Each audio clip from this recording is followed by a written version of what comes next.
Olá, muito boa tarde. Começa agora o Agrimercado. É o mercado agrícola no meio do dia aqui no seu canal AgroMais, 24 horas de agroinformação. Hoje, sexta-feira, último dia útil da semana. O mercado, nas sextas-feiras, fica um pouco na defensiva. Mesmo assim, estamos vendo aqui importantes alterações, oscilações importantes nos preços das principais commodities de interesse do nosso Brasil.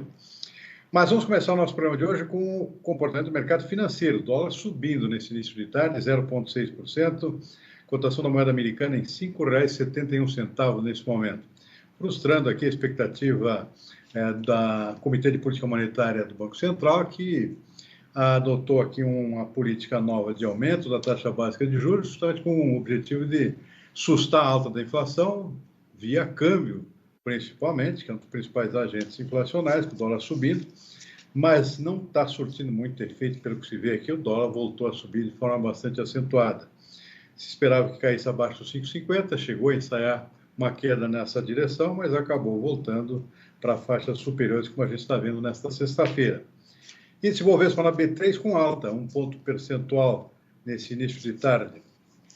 Lá fora, destaque para o mercado do petróleo. O petróleo volta a disparar nas bolsas internacionais, tipo WTI em Nova York subindo 4,1% agora há pouco, 3,9% a cotação do Brent em Londres, a alta.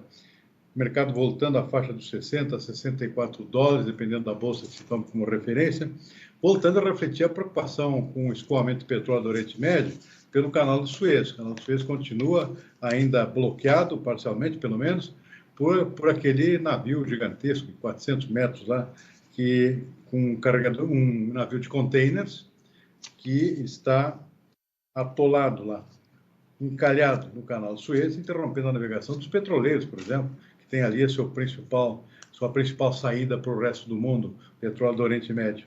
Portanto, a preocupação com o abastecimento global se reflete nessa alta expressiva dos preços novamente. O petróleo chegou a ensaiar uma queda, em função das preocupações com os novos casos de coronavírus na Europa, principalmente, mas volta a refletir agora a questão mais urgente, que é exatamente o escoamento do combustível pelo Canal do Suez. Muito bem, pelo jeito vai demorar uma semana, a expectativa de alguns analistas é que demora até uma semana para desencalhar esse gigantesco navio que está lá atrapalhando a navegação no canal. Bolsas internacionais, Dow Jones agora há pouco operava com alta, leve, 0,4%. Bolsa de Frankfurt, o índice DAX fechou em alta, 0,9%. Na Ásia, Xangai com alta de 0,6%, também já fechou. Nikkei no Japão também com alta, 1,6%, também com o mercado já encerrado no manhã de hoje. Aqui no Brasil a gente já mostrou que se a Bovespa operando com alta. Vamos para o mercado de commodities, portanto. Commodities agrícolas. Soja operando com leve queda em Chicago nesse início de tarde, 0,6%. O milho, ao contrário, sobe 0,4%. Trigo cai um pouco, 0,3%. Arroz em casca em Chicago também com queda, 0,2%. Em Nova York, destaque para as oscilações dos mercados de algodão e café. Algodão subindo 2,9%, depois do tomo de ontem. Caiu muito ontem, em função da própria queda dos preços do petróleo. O petróleo volta a subir hoje e empurra para cima também o algodão, como normalmente acontece. O algodão costuma acompanhar as oscilações do petróleo. Café também com alta, o Arábica em Nova York com 1,4%. Açúcar bruto também sobe, 0,5%. Na contramão temos o suco de laranja, agora há pouco com queda de 0,1%. E o cacau, oscilando aqui agora há pouco negativamente, quase 0,5%. 2.445 dólares a tonelada nesse início de tarde. E é exatamente sobre cacau que a gente vai conversar um pouco mais agora, tentar debulhar um pouquinho mais como é que está o mercado desse setor, que também é importante aqui no agronegócio brasileiro, crescendo, voltando a crescer na Bahia, mas sobretudo no Pará, novo polo de expansão da cacauicultura brasileira. É um bom motivo falar de cacau agora, porque é véspera de Páscoa, véspera da festa do chocolate também. Eu converso agora com Caio Santos, que é consultor de cacau da StoneX. Caio, muito boa tarde, muito obrigado por nos atender aqui no nosso Agrimercado. Conta para a gente como é que está a situação do cenário e o cenário do cacau neste momento. Vamos começar pelo mundo, depois a gente fala um pouco do Brasil. Muito boa tarde. Boa tarde, Silmar. Muito obrigado pelo convite aí. O cenário externo para o cacau, o mercado internacional, ele está bastante lateralizado, né, desde o início da safra, que foi em outubro do ano passado. Né, salvo alguns episódios aí de maior volatilidade, especialmente esse ano aqui, a gente teve na primeira quinzena de fevereiro os preços ensaiando um movimento um pouco mais altista. Mas salvo esses pequenos episódios aí de maior volatilidade, como a gente teve nesse momento, o cacau ele tem ficado em grande parte lateralizado, tá? Um pouco do que tem gerado essa lateralidade nos preços é o fato de que o mercado consumidor, né, de amêndoas, que está muito ligado ao mercado de chocolates, né, que é quem consome as amêndoas para fazer as principais matérias-primas aí para o chocolate, ele ainda está muito parado, né? A gente ainda tem, existe ainda um reflexo grande do coronavírus em relação à movimentação de pessoas, e a movimentação de pessoas é bastante importante para o consumo de cacau a nível global, tá?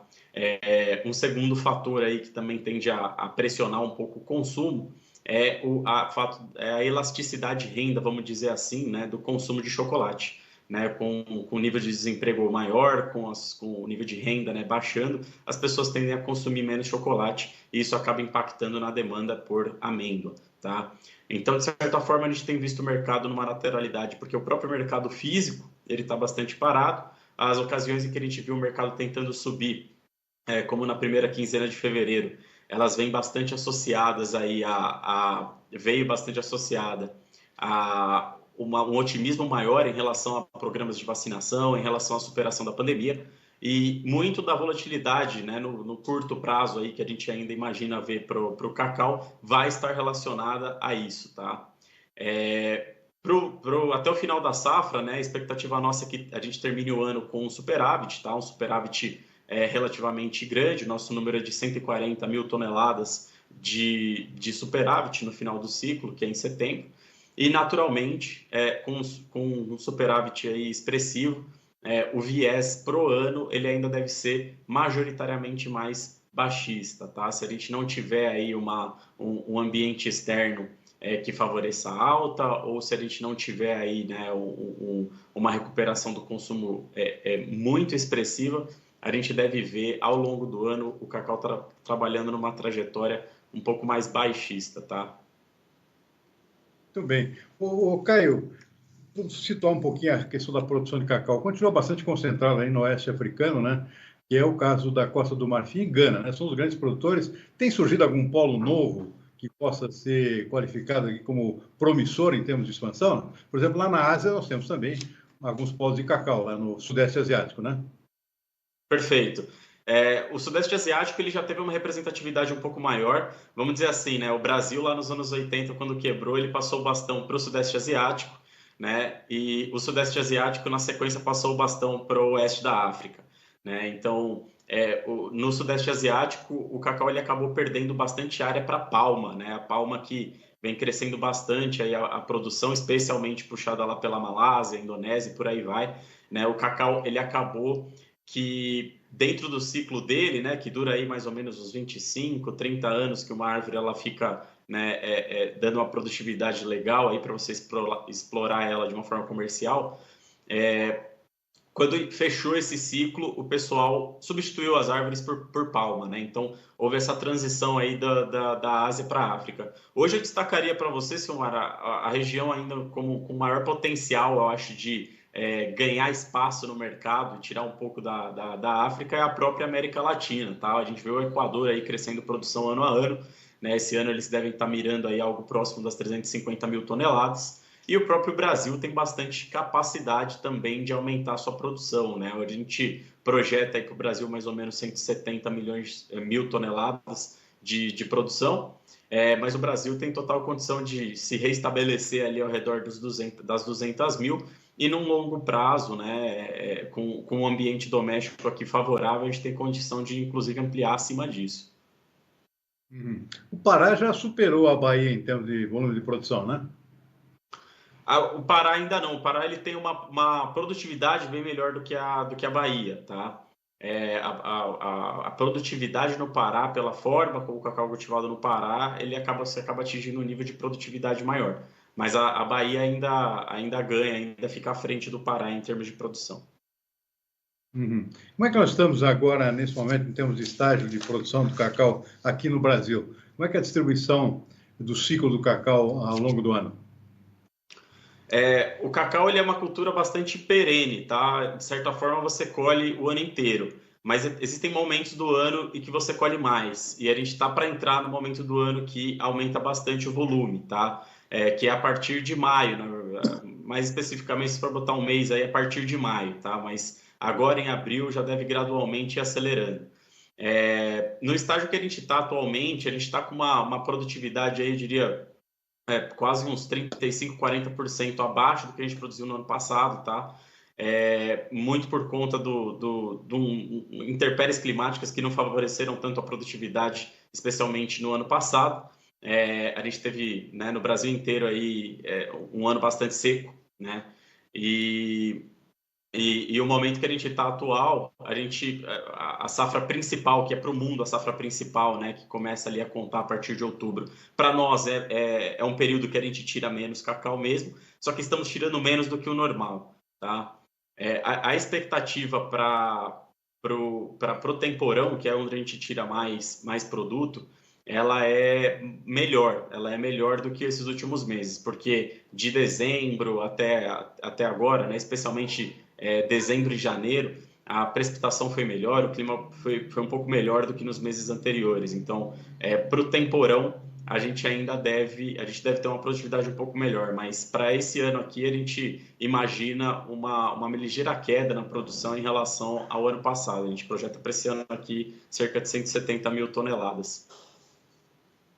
Estrutura de produção no Pará, se não me engano, me corrija se eu estiver errado, são pequenos produtores, né? Um ambiente tipo cooperativo, diferentemente do sul da Bahia, né? É isso mesmo? Não, não tem, por exemplo, na palma, por exemplo, são grandes empresas explorando palma na Amazônia, né?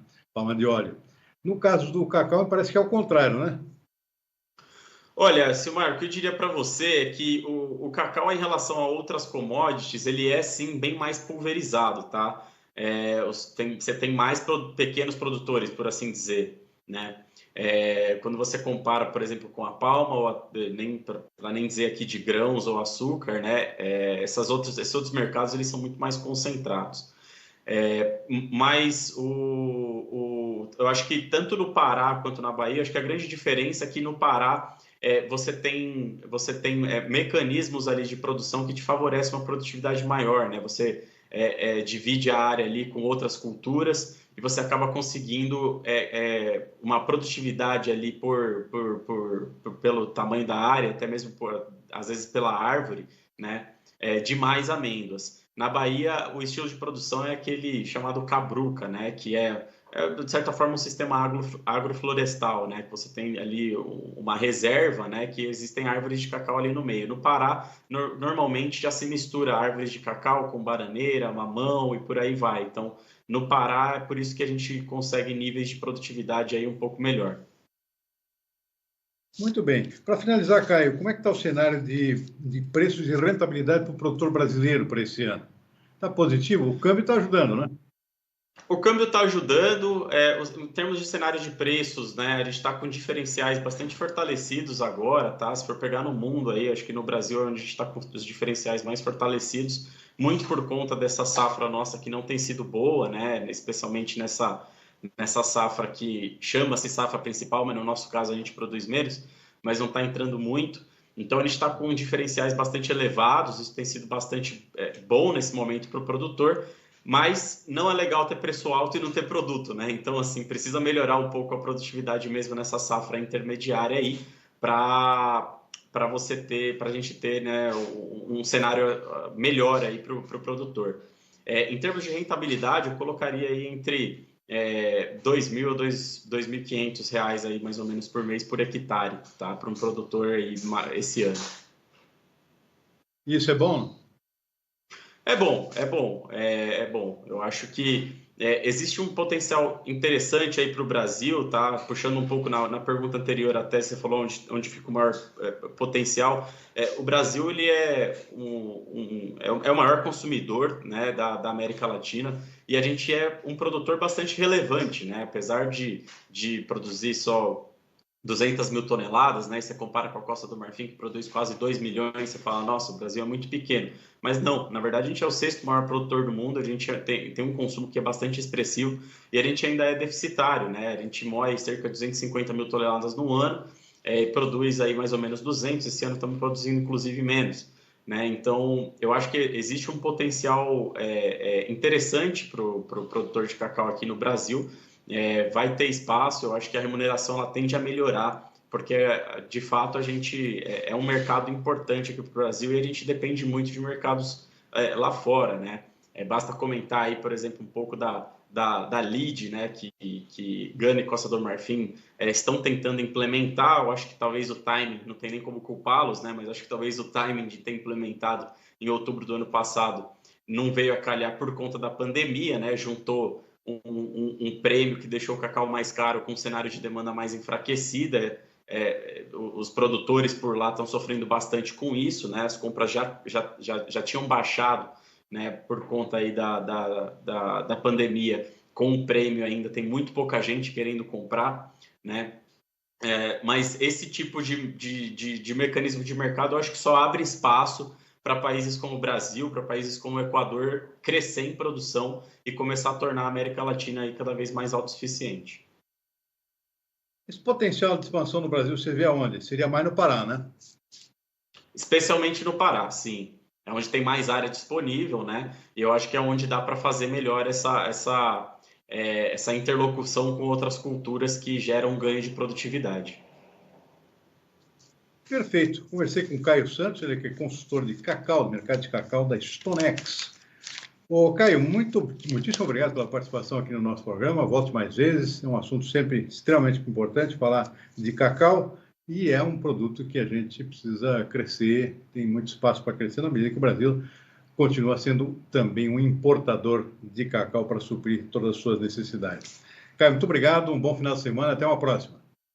Até uma próxima, Silmar. Foi um prazer participar aqui com vocês do canal. Excelente sexta-feira. Obrigado.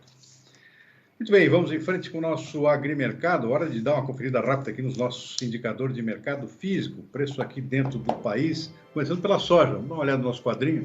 Preços da soja, mercado interno, como sempre, muita oscilação. Para cima, a maior parte, pelo menos hoje, para cima. Vamos lá. Porto de Paranaguá, R$ 171,00, alta de 1,2%. Tem oscilações positivas também no interior do país. Sobe em Passo Fundo, em Cascavel, Rondonópolis, Mato Grosso, Sorriso também. Rio Verde estável, lá em Goiás. Dourado subindo, 0,7%. Tem altas também em Uberlândia e em Barreiras. E em Balsas, estabilidade aqui em R$ 156,00. Balsas lá no sul do Maranhão. O que mais? Vamos para o milho? Milho sem alterações hoje, preços estáveis, pelo menos até amanhã de hoje.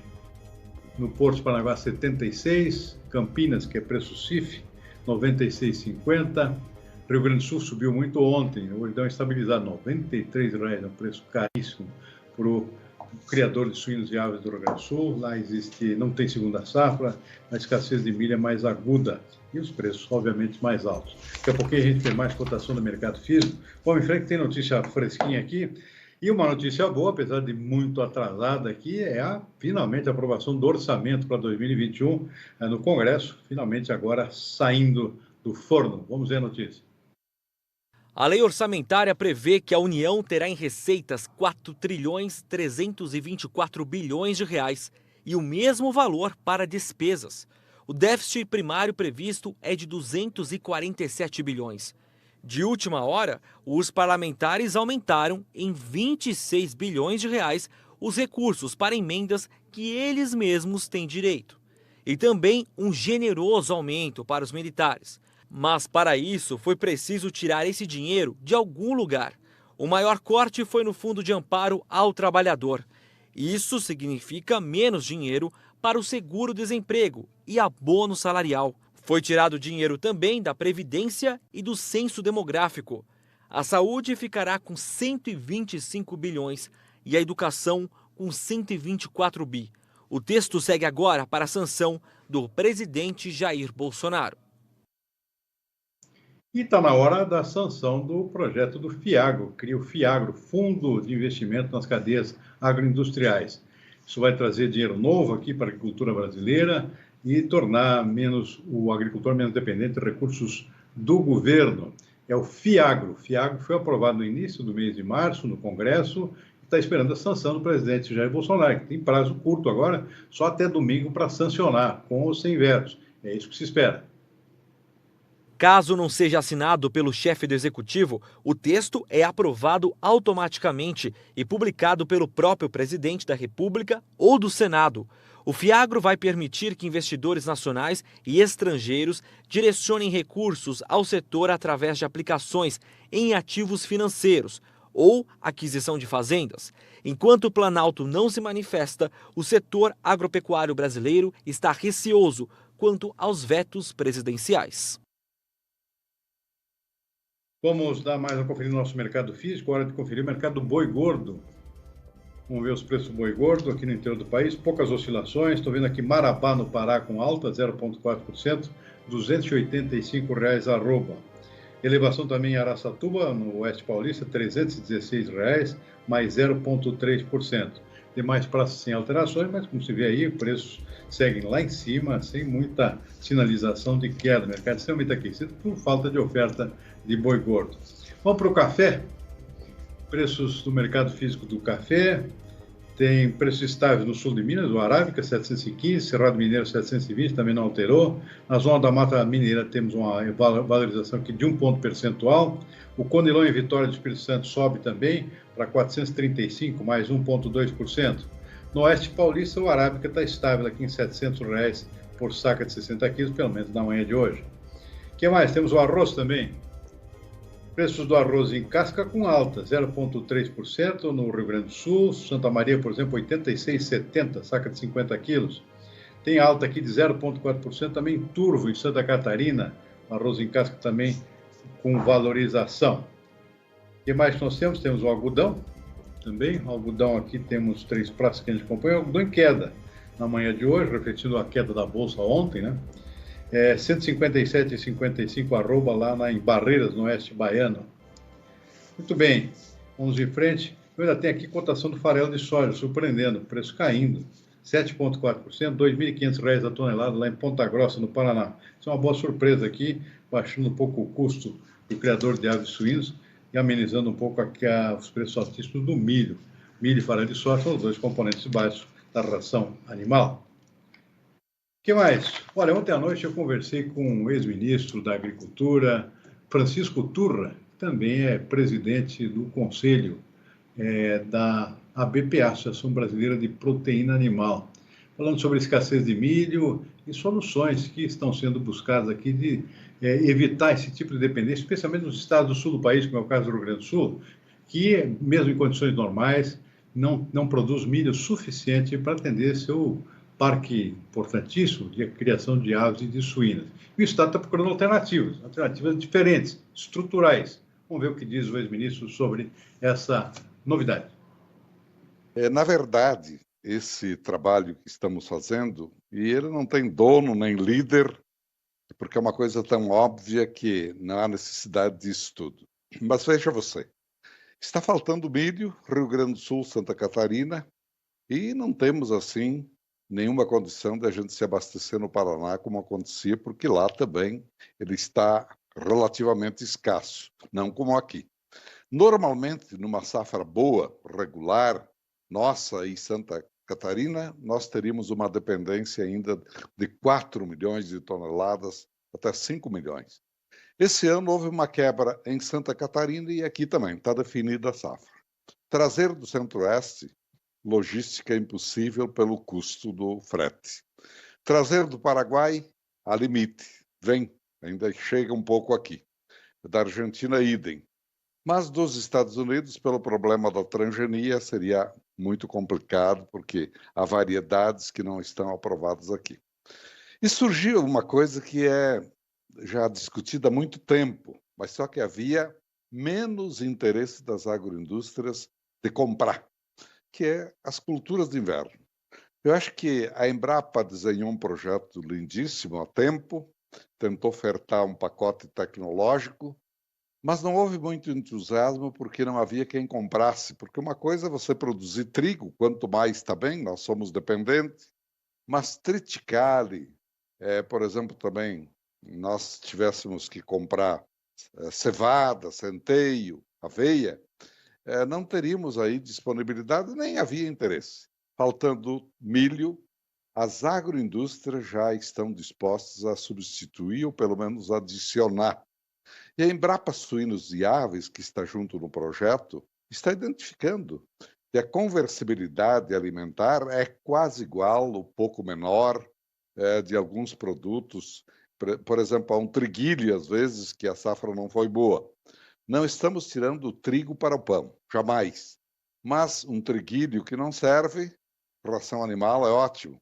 Triticale, principalmente, variedades especiais agora, exatamente para a alimentação animal. O projeto está muito bem, poderemos ter já nesse ano 500, 400 mil hectares de planta adicional, e é um dado que não há explicação para ele. Santa Catarina e Rio Grande do Sul, no verão, ocupam quase 8 milhões de hectares. No inverno, Silmar, 1.300.000. E o restante? Ociosidade da máquina, da mão de obra e da terra, que você sabe o que é uma terra descoberta. Muito bom. Alternativa no sentido de eliminar a dependência excessiva de milho para a criação de aves e suínos. A gente fica por aqui com o nosso agrimercado desta sexta-feira. Lembrando que 18h30 estamos de volta aqui no Consultor AgroMais. Uma boa tarde e até lá.